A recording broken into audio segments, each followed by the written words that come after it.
Like we said, second to none. Quem acha que Steven Seagal ensinou esse chute pro Anderson Silva, dá um like aí embaixo.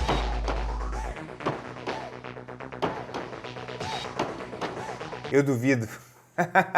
Mas de qualquer maneira foi bem legal essa parceria entre os dois. Deu um ar mais cinematográfico, mais místico para esse chute espetacular, que foi o primeiro desse tipo dentro do UFC. Esse final de semana não teve evento, como todos sabem, então nós fizemos uma enquete para saber qual luta vocês gostariam de me ver analisando. E a vencedora unânime entre as opções foi Anderson Silva versus Forrest Griffin. Esse nocaute espetacular com um jab de direita sensacional que deixou Forrest Griffin tão encabulado que ele saiu correndo do octógono direto para o vestiário. Mas como é difícil analisar apenas uma luta do Anderson, o certo seria analisar, fazer um raio-x do cara para entender a genialidade e a criatividade desse lutador. Mas eu vou fazer meu máximo aqui para trazer um vídeo legal e informativo. Bora!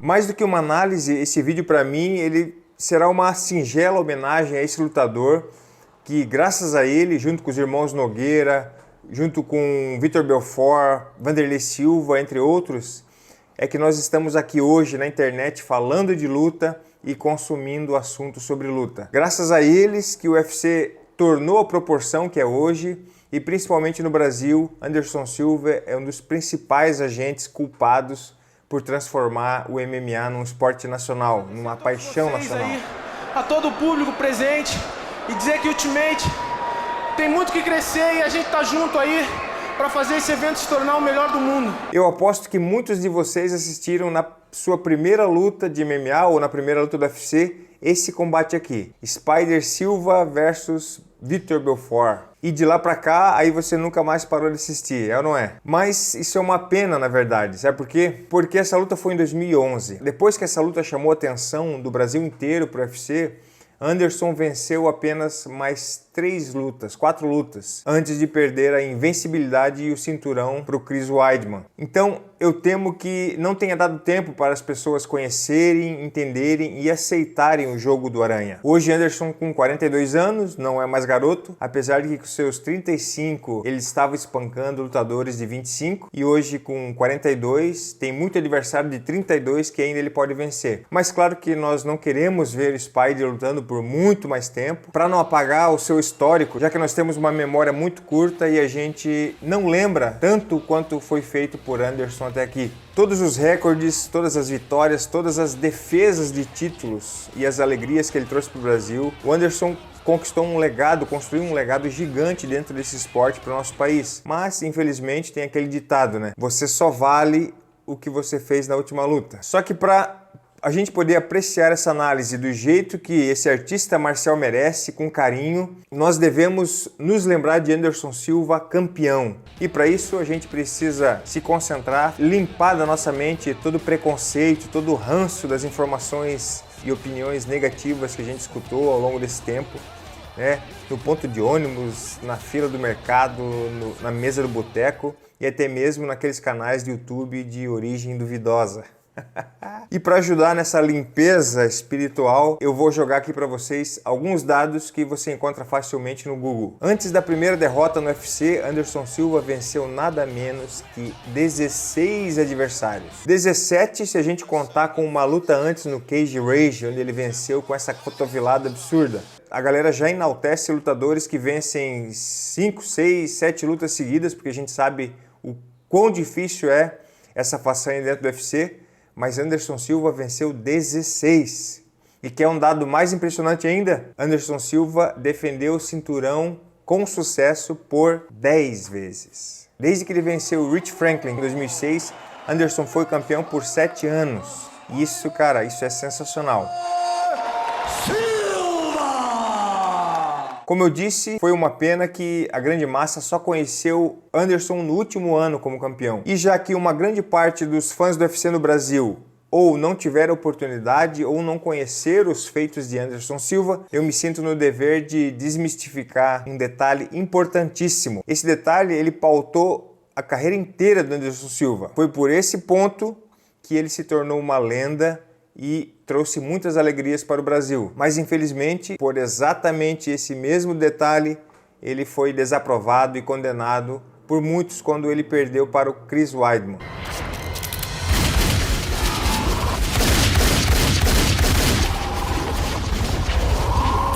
As esquivas com a guarda baixa e suas brincadeiras. Mas acompanha comigo meu raciocínio. Nós temos o McGregor, certo? Um showman fora dos octógonos, uma inteligência afiada, confiança extraordinária. Ele ataca os seus oponentes nas entrevistas e os vence mesmo antes de entrar no octógono. Concordam comigo? A atitude dele é questionável? Certeza que é questionável. Muita gente gosta, muita gente não gosta. Mas nós não podemos negar que é exatamente por isso que ele se destaca da maioria. É por isso que ele recebe os maiores salários. E quando ele ganha, que é na maioria das vezes, essa vitória repercute na nossa mente, na mídia, 100 vezes mais. Quando ele perde, claro, igualmente a derrota repercute 100 vezes mais. Qual é a primeira coisa que fizemos? Ele perdeu porque ele falou demais, né?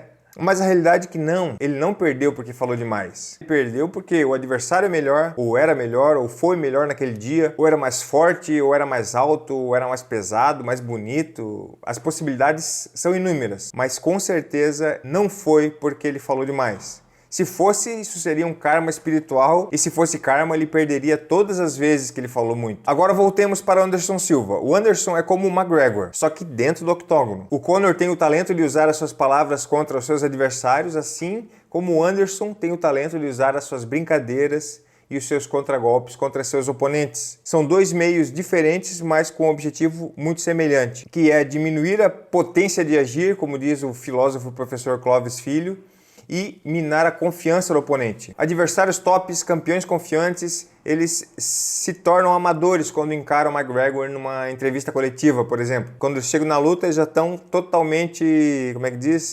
amaciados. E adversários tops e campeões confiantes se tornam faixas brancas nos pés de Anderson Silva quando o Anderson baixa sua mão e começa a esquivar do nada. O lutador que está do outro lado, ele sabe que o Anderson não está sendo boçal, atrevido ou inconsequente. Ele está sendo simplesmente estratégico. Certo, Vitor Miranda, mas você não concorda que quando ele perdeu pela primeira vez para o Weidman, ele não brincou demais? Na minha humilde opinião, não. Não foi por isso que ele perdeu. Se fosse assim, ele teria perdido dezenas de lutas antes quando ele brincou demais nessas lutas. O Weidman venceu porque foi melhor ou porque é melhor, ou porque tem um jogo que não casa com o do Anderson, ou porque é americano, sei lá. Mas o fato de Anderson estar brincando quando ele foi atingido no queixo não é motivo para sua condenação, pois essa é uma característica dele. É exatamente isso que ele faz desde o começo da carreira, e essa mesma característica, esses mesmos movimentos fizeram ele vencer inúmeros adversários. Assim como o Neymar e tantos outros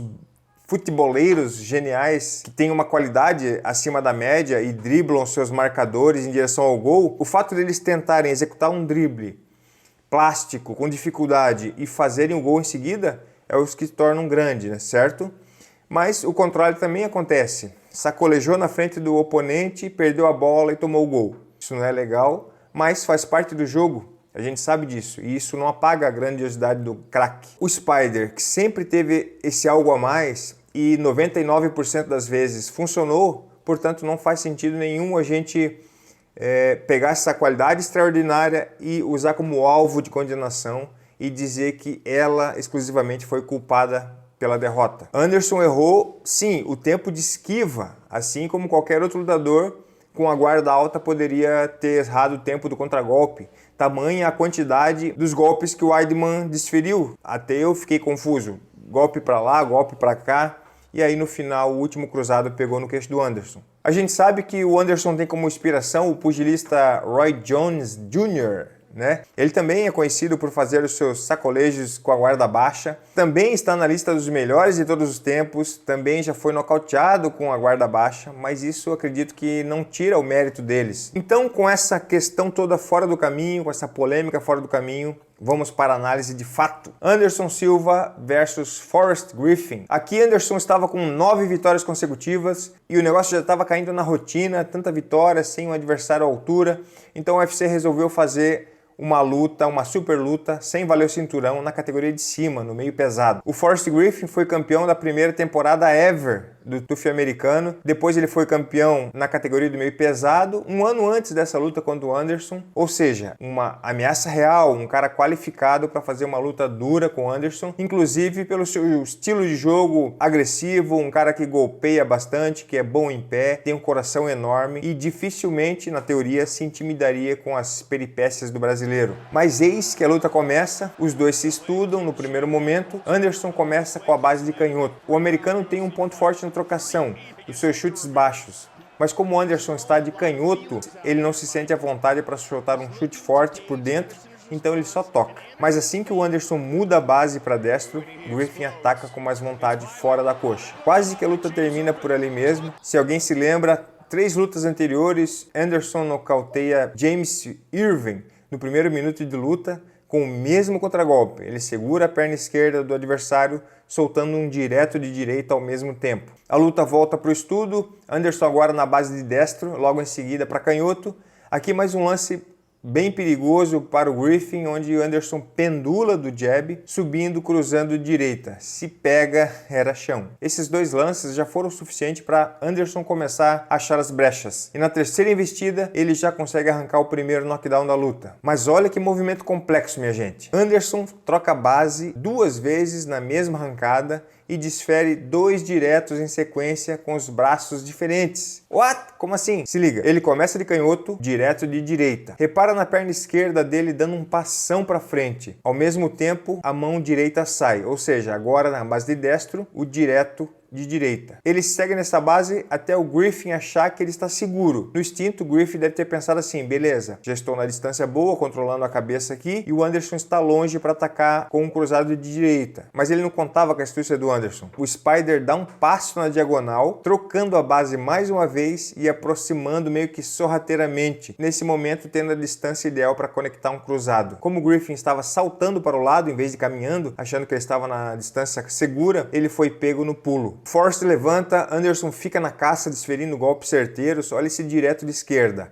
na ponta do queixo, precisão cirúrgica. Só esse golpe já poderia ter nocauteado o americano. Mas ele resiste, tenta revidar, mas é aqui que Anderson começa a mostrar com mais clareza a sua genialidade. Direto de encontro, esquiva, pêndulo, esquiva, contragolpe de direita. Bum, segundo knockdown. Aqui o americano já sofre ainda mais castigo com golpes de cheio no rosto. Nessa altura do campeonato, o americano deve estar lutando no automático, pois ele já tomou 2 knockdowns, vários golpes no queixo e aqui ele já deveria estar no modo de sobrevivência faz tempo. Mesmo assim, ele diz que está vivo, desfere combinações, mostra que está consciente, mas Anderson já tinha saído da sala e só esqueceu de apagar a luz. Aí ele voltou e só deu um totozinho na tomada.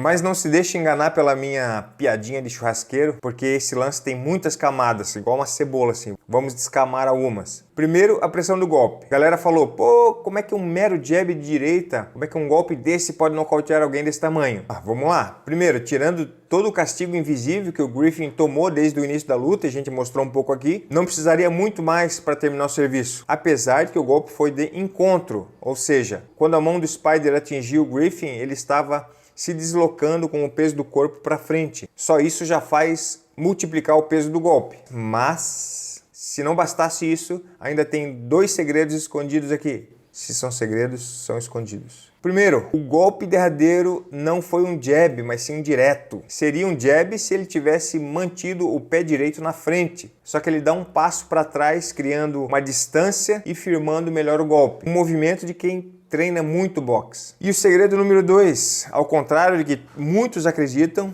Anderson Silva não é canhoto, ele é destro. Sua base original é com a esquerda na frente e a direita fica atrás. Só que, claro, ele luta igualmente bem nas 2 bases, também de canhoto. E ele vai adaptando isso durante a luta de acordo com o jogo que ele quer fazer. Geralmente, para chutar, ele usa a base de destro. E para boxear, ele fica de canhoto. Nessa luta com o Okami, o Anderson caminha mais de destro, mas para atacar ele muda a base de canhoto, porque o Okami também é canhoto, e aí o Anderson pode atacar a lateral externa do oponente. Anderson, na base de canhoto, ele acaba ficando com a mão forte na frente, transformando ela num golpe, num jab muito mais forte. Veja que o Okami também sucumbe com esse mesmo jab, entende? Explicando melhor aqui, se eu sou destro, minha mão esquerda fica na frente, minha mão direita fica atrás, que é a mais forte.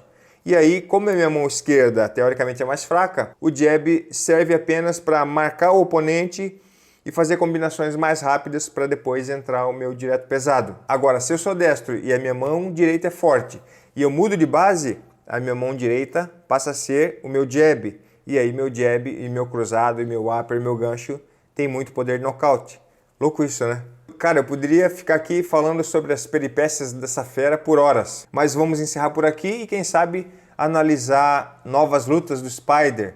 Comente aqui se você topa essa ideia e já coloque aqui a sua sugestão de qual luta. Show? Se você gostou dessa análise, solta um jab de canhoto, depois troca a base e dá uma canelada no botão de se inscrever para eu poder te ver aqui na próxima. Ossa!